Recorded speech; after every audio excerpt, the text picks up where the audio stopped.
कि मैंने एक सब्जेक्ट को रिवाइज किया, उसके बाद नया सब्जेक्ट पढ़ा, जब तक वो पढ़ के ख़त्म हुआ किया पहले वाला भूल गया, तो इसको कैसे मैनेज किया जाए। तो ये सारे क्वेश्चन जो हैं उनके आंसर जो है आज मैं इस वीडियो के अंदर करने वाला हूँ। स्टार्टिंग में बच्चों के मन में क्या होता है कि भाई हाँ ये मैं भूल तो नहीं जाऊँगा, अब बुक तो मैंने छोड़ दी, यही नोट्स हैं तो इसके अंदर हो ना हो कम मटेरियल होगा तो क्या करूँगा मैं। तो आप क्या करना, जब आप बहुत ही कम नोट कर रहे हो, ठीक है, तो यहाँ पे आपने क्या करना है, पेज नंबर लिख देना है। लेट्स से जो भी आप बुक पढ़ रहे हो उसके पेज नंबर 10 पे ये टॉपिक है तो पेज नंबर 10 लिख दिया।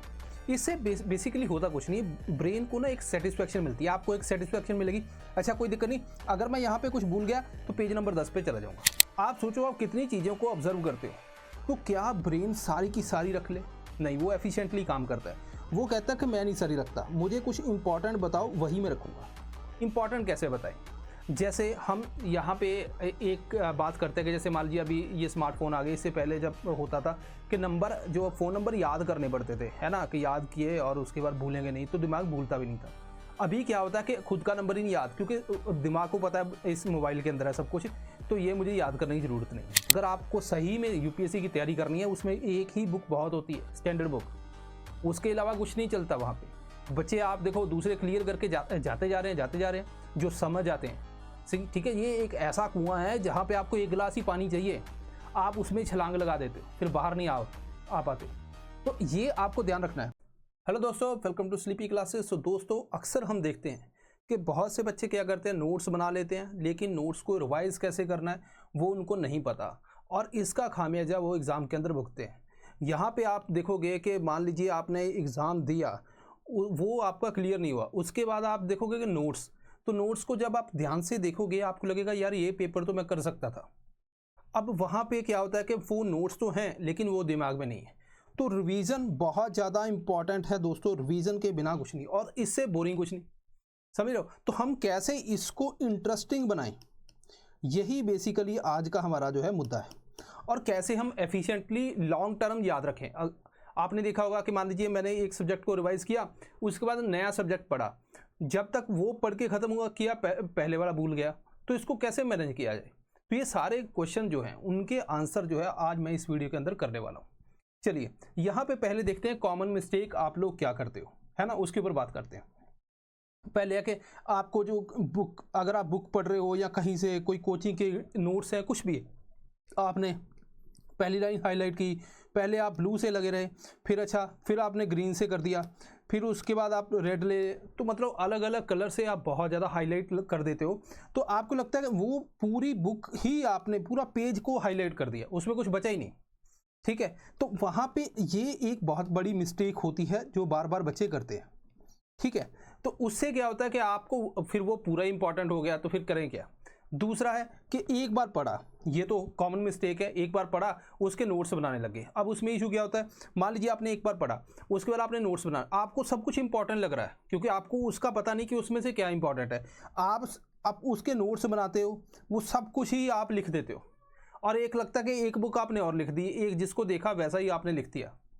तीसरा क्या करते हैं, आप सेम ऑर्डर में रिवाइज करते हो, पहले जैसे स्टार्ट किया, मान लीजिए हिस्ट्री के अंदर पहला टॉपिक, दूसरा, तीसरा, उसी ऑर्डर में करते हो, तो ब्रेन जो है हमारा विद द टाइम जो है उसके ऊपर रिएक्ट करना बंद कर देता है।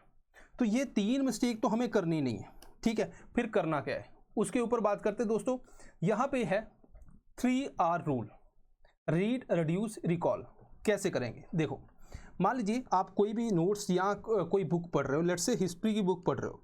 अब हिस्ट्री की बुक पढ़ी आपने, है ना, तो एक बार रीडिंग करो, कुछ नहीं, बस उसको समझना है, उसके बारे में बस जानना है। इसके अलावा वहाँ पे दिमाग के अंदर ये नहीं चलना चाहिए ये इंपॉर्टेंट है ये अनइम्पॉर्टेंट है, क्योंकि आपको तो पता ही नहीं क्या इंपॉर्टेंट है क्या नहीं, आप पहली बार पढ़ रहे हो, तो पहली रीडिंग जो है बस ऐसे ही आपने दे दी, ठीक है। अब एटलीस्ट आपको ये पता लग गया कि इसके अंदर क्या क्या चीज़ें चल रही हैं, एग्जैक्ट आपको याद कुछ नहीं है, लेकिन हाँ आपने एक बार पढ़ा है तो आपके दिमाग में कुछ चल रहा है। अगर मैं कुछ बोलूँगा ये वाली चीज़ जो है उसमें थी, हाँ आप बोलोगे हाँ थी, ठीक है। अगर सॉल्ट सत्याग्रह था, हाँ था, मैंने पढ़ा है, एग्जैक्ट नहीं पता लेकिन हाँ मैंने पढ़ा है, तो इट मीन्स कि आपकी एक रीडिंग यहाँ पे होगी। अब उसके बाद आपको क्या करना है, इस रीडिंग के बाद आपको क्या देखना है, PYQ, ठीक है। यूपीएससी के अंदर जो प्री के हैं, अगर आप प्री देखोगे एंड मेंस के देखोगे, ठीक है, हिस्ट्री से रिलेटेड जो है उसको देखो। अगर आप सेल्फ स्टडी कर रहे हो, अगर आप कहीं कोचिंग कर रहे हो या वहाँ पे है, तो उसके मुताबिक आप जो है उस नोट्स को जो है वहाँ पे क्या इंपॉर्टेंट है वो क्लास में आपको टीचर बताएगा, है ना। तो फिर वो टीचर जो पढ़ाता है वहीं से हम जो है थोड़ा गैदर कर लेते हैं, हाँ ये वाली चीज़ें इंपॉर्टेंट है जो टीचर बता रहा है। अब उसके बाद प्री एंड मेंस, इनके जो है क्वेश्चन उनको देखो किस तरह के पूछे गए। उसके बाद क्या है, आप कोई भी एक टेस्ट ले लो, ठीक है। जैसे मान लीजिए आप किसी भी साल में प्रिपेयर कर रहे हो, एक पिछले साल वाला टेस्ट ले लो, ठीक है। चाहे ऑनलाइन आप डाउनलोड कर लो, बहुत से इंस्टीट्यूट के आते हैं। तो बेसिक वाला जो हिस्ट्री का टेस्ट है वो आपने ले लिया, ठीक है। अब इसके अंदर जो है जो MCQ दिए गए हैं आपने सिर्फ पढ़ने हैं, वो आपकी नॉलेज का टेस्ट नहीं है, सिर्फ पढ़ने हैं। उसके अंदर क्या कैसे क्वेश्चन पूछे गए, क्या क्या ऑप्शन है आपने पढ़े, देन आपको अंदाज़ा हो जाएगा कि इस बुक के अंदर क्या इंपॉर्टेंट है। अब आप क्या करोगे, यहाँ पे दोगे सेकंड रीडिंग। जब आप सेकंड रीडिंग दोगे तो आपको यहाँ से ये वाली बातें याद आएंगी, अच्छा ये वाला तो हाँ उसके अंदर मैंने ऐसा क्वेश्चन देखा था। देन यू विल रियलाइज कि इसके अंदर क्या इंपॉर्टेंट है, आपके दिमाग के अंदर वो चीज़ें चलने लगेगी। यहाँ पे आपको काम करना है हाईलाइटिंग का, ठीक है। आपने हाईलाइट किया या कोई मार्क करना है वो आपने किया, रिलेट करके देखा हाँ इसके ऊपर क्वेश्चन आया था। आप ये भी कर सकते हो, वहाँ पे टॉपिक पढ़ा, हाँ इसके ऊपर मैंने क्वेश्चन देखा था, क्वेश्चन देखा क्या है, अच्छा इसके अंदर, तो आपको अंडरस्टैंडिंग बार बार होगी। तो ये 2 रीडिंग क्या करेंगी, यहाँ पे आपका जो पहली रीडिंग के बाद कंटेंट था वो रिड्यूस हो चुका है। अब आपको वहाँ पे क्लियर पता लग रहा है क्या चीज़ें इंपॉर्टेंट है क्या नहीं। फिर आपको क्या करना है, उसके बाद जो है थर्ड के अंदर जाके आपको कुछ यहाँ पे जो हाईलाइटेड था उसको आपने देखा, ठीक है, कि ये वाला हाईलाइटेड है, उसमें क्या बोल रहा है उसके आप नोट्स बना सकते हो, ठीक है। इसके साथ आप क्या कर सकते हो, जैसे मान लीजिए कोई भी नोट्स बनाया है, इंडस वैली सिविलाइजेशन, इसके ऊपर नोट बनाया, आपने यहाँ पे पेज नंबर मेंशन कर दो। आपके मन में स्टार्टिंग में बच्चों के मन में क्या होता है कि भाई हाँ ये मैं भूल तो नहीं जाऊँगा, अब बुक तो मैंने छोड़ दी, यही नोट्स हैं, तो इसके अंदर हो ना हो कम मटेरियल होगा तो क्या करूँगा मैं। तो आप क्या करना, जब आप बहुत ही कम नोट कर रहे हो, ठीक है, तो यहाँ पे आपने क्या करना है, पेज नंबर लिख देना है। लेट्स से जो भी आप बुक पढ़ रहे हो उसके पेज नंबर 10 पे ये टॉपिक है, तो पेज नंबर 10 लिख दिया। इससे बेसिकली होता कुछ नहीं, ब्रेन को ना एक सेटिस्फैक्शन मिलती है, आपको एक सेटिस्फैक्शन मिलेगी, अच्छा कोई दिक्कत नहीं, अगर मैं यहाँ पे कुछ भूल गया तो पेज नंबर 10 पे चला जाऊँगा, ठीक है। अब मैंने तो यहाँ पे बहुत शॉर्ट में लिखा है, अगर वो उतनी सी लाइन पढ़ के मेरे दिमाग वो पूरी स्टोरी जनरेट कर गया, ठीक है, अदरवाइज मैं इस पेज पे जाके एक बार उसको देख लूँगा। ये इसलिए करना है क्योंकि हमें ये देखना है कि अगर प्री के नोट्स बना रहे हैं तो एग्ज़ाम से 1 महीने पहले क्या मैं उसको 4-5 बार रिवाइज कर सकता हूँ। तो मतलब ये जो पेजेस होते हैं ना, ये आपके सिंगल पेजेस उसके हिसाब से, नंबर के हिसाब से होते हैं।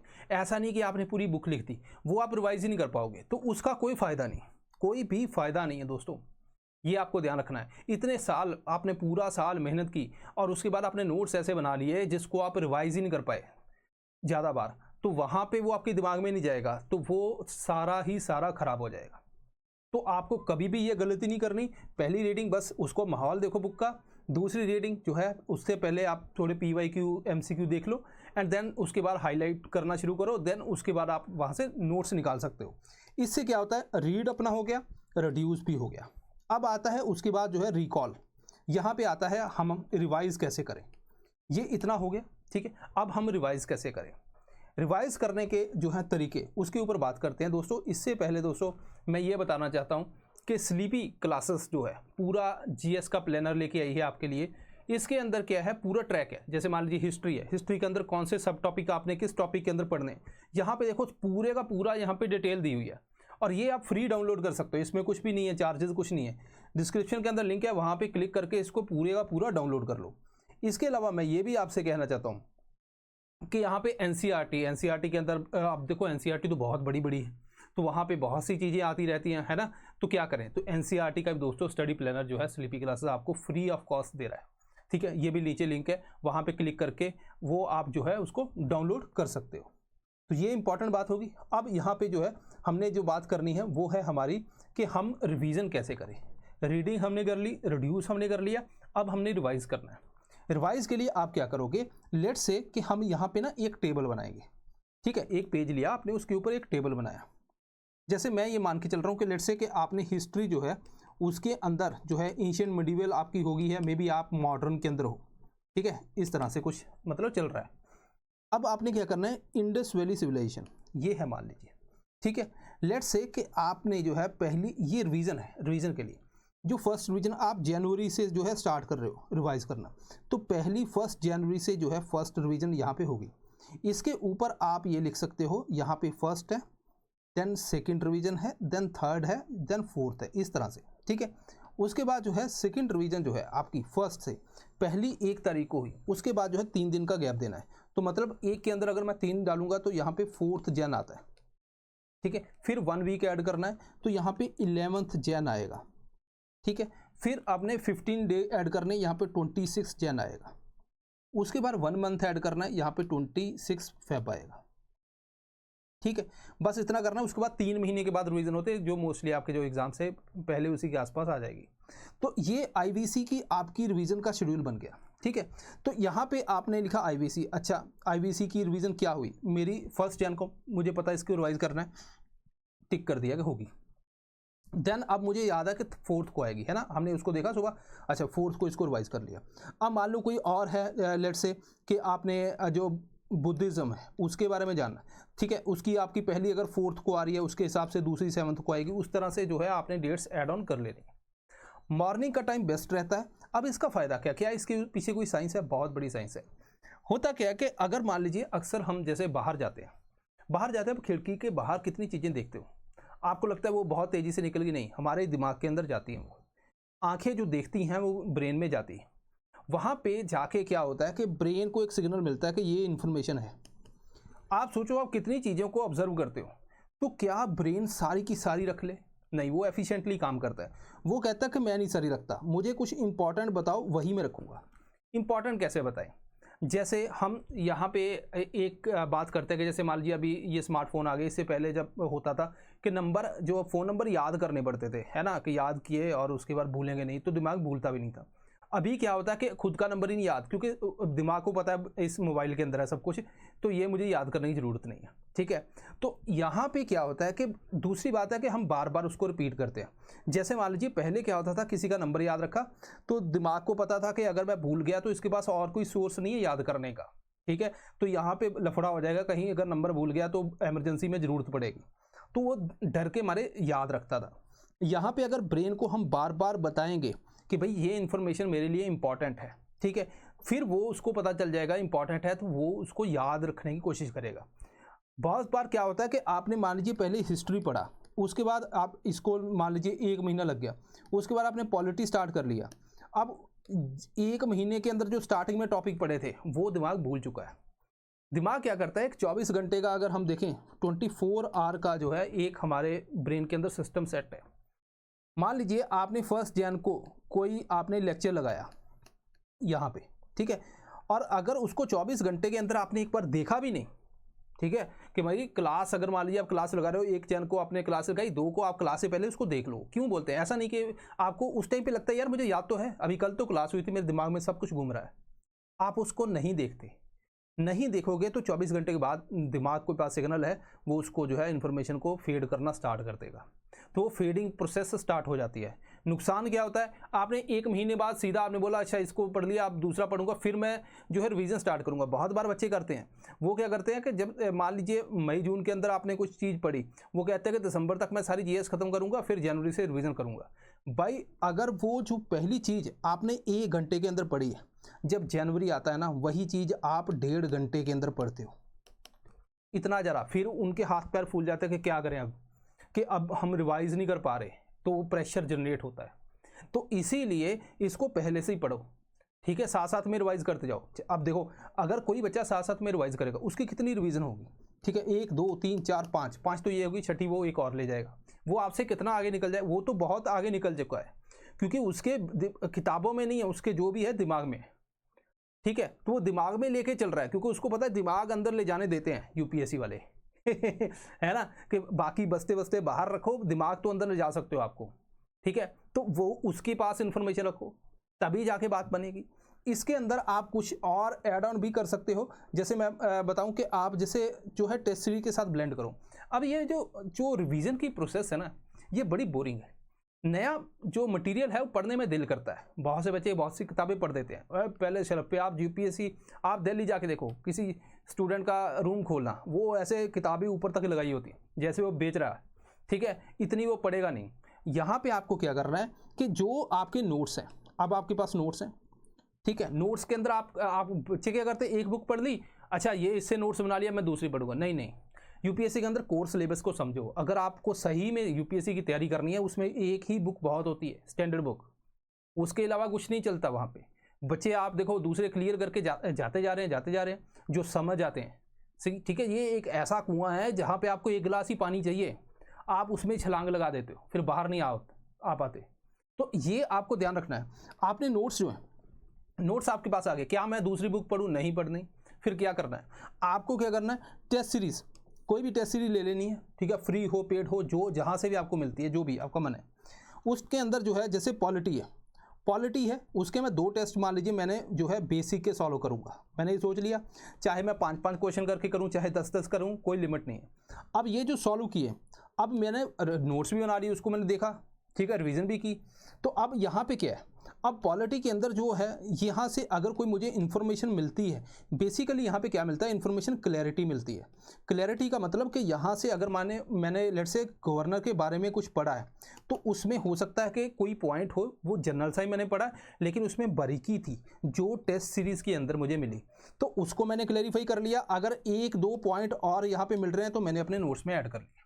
ये काम करना है, इससे क्या इंटरेस्ट बना रहता है, ठीक है, और फिर मोटिवेट भी रहते हैं कि हाँ यार ये क्वेश्चन मेरा गलत हो गया, चलो हाँ इसको इस तरह से करना है। एक कॉन्फिडेंस बहुत ज़्यादा बिल्ड होता है। उसके बाद जो आप कोई भी टेस्ट सीरीज़ को फुल फ्लैश टेस्ट दोगे, आपके मार्क्स बहुत बूस्ट करेंगे। तो ये आपको एक काम जो है ज़रूरी करना है। इसके अलावा अगर मैं आपको बोलूँ तो आप इंडेक्सेशन भी कर सकते हो। इंडेक्सेशन की बात क्या होती है, इंडेक्स बनाना है, ठीक है। लेट्स से हम जो है, आप स्पेस पढ़ रहे हो, स्पेस के अंदर आपने पढ़ा कि लेट्स से डार्क मैटर, ऐसे लिख देना है, डार्क एनर्जी, ठीक है, देन ब्लैक होल है, वाइट होल, इनका डिफरेंस, फॉर्मेशन, ये सब कुछ आपने लिख दिया, सिर्फ हेडिंग। अब ये हो गया इंडेक्स स्पेस का। ये स्पेशली उन बच्चों के अंदर ज़्यादा काम करता है जो जॉब वगैरह करते हैं, उनके पास इतने नोट्स बनाने का टाइम नहीं है, तो वो स्टैंडर्ड बुक से पढ़ते हैं, है ना। तो वहाँ पे आप क्या कर सकते हो, ये बना लो, ठीक है, इतना तो आप लिख ही सकते हो। अब आपको यहाँ पे पेज नंबर लिख देना है। लेट्स से पेज नंबर 3 पे था, ये 5 पे था, ये 7 पे था, तो इस तरह से लिख दिया। अब आपने ये लिख दिया, आपने नोट्स पढ़ लिए अपने, और उसके बाद जो है इसको देखा, ठीक है, आपने फ़ोटो क्लिक कर ली, अच्छा बस में देखा, अच्छा डार्क एनर्जी के बारे में क्या सोचा, रिकॉल करने की कोशिश की, नहीं समझ आ रहा, घर में आके देखा, अच्छा डार्क मैटर के ऊपर ये था इन्फॉर्मेशन जो मैं भूल रहा था, पढ़ ली, होगी तसल्ली। उसके बाद जो है नेक्स्ट डे फिर आप देखो, चाहे बस में जा रहे हो, जॉब में जा रहे हो, कहीं पे भी, दूसरे बच्चे भी कर सकते हैं, है ना। कि ऐसा नहीं कि जो बच्चे जो जॉब नहीं करते वो कहें कि सर ने बस में बैठ के कहा था तो आप बस ले लो सुबह सुबह, है ना, ऐसा नहीं करना, घर में बैठ के भी देख सकते हो। तो आपने उधर लिखा अच्छा डार्क मैटर, फिर आपने जो है एक बार पढ़ लिया आके बुक से, एक बार भूल के दोबारा भूलते नहीं। ये भी एक बहुत अच्छी प्रोसेस है, क्योंकि इसमें क्या होता है कि आपने एक पेज के ऊपर पूरी साइंस एंड टेक लिख दी है, वो सारी आपको याद हो जाएगी, आपको रिकॉलिंग इतनी फास्ट हो जाएगी, एग्जाम के अंदर चुटकी मारने का सवाल है। तो इस तरह से दोस्तों यहाँ पे आप कर सकते हो। अगर हम यहाँ पे बात करें तो नोट्स मेकिंग और उसके साथ जो है कितने अच्छे नोट्स हैं उतने ही अच्छे रिवाइज हो सकते हैं। आप यहाँ पे जो फोटोग्राफिक मेमोरी का यूज़ कर सकते हो, जैसे मान लीजिए एक पेज है, उसके ऊपर कुछ मैंने अलग अलग हाईलाइटर किया, पूरा पेज नहीं हाईलाइट करना, अपने नोट्स का, बुक का नहीं, कर लिया। अब आप इस पेज को बार बार देख रहे हो ना, एग्जाम के अंदर आंखें बंद करोगे तो आपके सामने पेज खुल के आ जाएगा वो, क्योंकि आप अक्सर देखते हो इन्फॉर्मेशन हम इतनी अच्छी याद नहीं रखते, लेकिन अगर कोई फोटो देखते हैं वो हम जो है बहुत अच्छी याद रहती है, ठीक है। कोई मूवी देखी उसके अंदर फोटो कितनी अच्छी आपको याद रहती है, हाँ ये वाला सीन था वो वाला, तो उसी तरह आपको ये भी याद आ जाएगा कि इस कोने में क्या लिखा है। तो ये आप एक जो है अच्छा तरीका है। इसके अलावा आपको क्या करना है कि आपके जो नोट्स हैं ना, उनको भी आपने 2 पार्ट के अंदर डिवाइड कर देना है। वन इज स्टैटिक, स्टैटिक के अंदर क्या होगा कि कुछ ऐसा पोर्शन जो मुझे समझ आ रहा है, ठीक है। अगर मैं बोलूँ तो इसको हम लिख देते हैं कॉन्सेप्चुअल, ठीक है, कि कॉन्सेप्ट है जिसके अंदर। दूसरा वो होगा जिसके अंदर फैक्ट्स है। फैक्ट्स के अंदर क्या है कि जैसे मान लीजिए कोई चीज़ है जो रिवाइज करनी है, फैक्ट्स को जनरली 5 से 6 बार रिवाइज करना होता है, कंसेप्ट को जो है 2 से 3 बार। तो जैसे पॉलिटी के अंदर है, कॉन्स्टिट्यूशनल बॉडी है ना, स्टैट्यूटरी बॉडीज, बहुत सी चीज़ें हैं, देन क्वालिफिकेशंस। तो वो एक फैक्ट है जो आप बार बार भूलते हो, उसको अलग रख लो नोट्स के अंदर, उसको आप ज़्यादा बार रिवाइज कर लेना। एनवायरनमेंट के अंदर आपको नेशनल पार्क, बायोस्फीयर रिजर्व, है ना, ये चीज़ें आ जाएंगी। तो ये आपको काम करना है, ठीक है जी। ये हो गया। अब कुछ प्रो टिप्स हैं। मॉर्निंग स्लॉट बेस्ट होता है रिवाइज के लिए, कि आप रिवीजन करो, फ्रेश माइंड होता है, तो उस टाइम पे आप जो अच्छा काम कर सकते हो। विजुअल मेमोरी यूज़ करो, मैंने आपको बताया, मैप्स, कलर, फ्लो चार्ट, ये चीज़ें यूज़ कर सकते हो। किसी को पढ़ाओ, ठीक है, कोई छोटा बच्चा है घर में, उसको बिठा दो, ठीक है, उसको बोलो 2 चॉकलेट दूंगा, पहले ये सुन, तो वो सुनेगा, है ना, पता चले वो IAS बन गया, आप रह गए। तो इसीलिए 21 साल से छोटा लेना है, ठीक है, ताकि जो है वो अभी उसको 4-5 साल पढ़े हों, 15-16 साल का ले लो, तो उसको अभी टाइम पड़ा है, फिर वो जाके देगा एग्ज़ाम, है ना।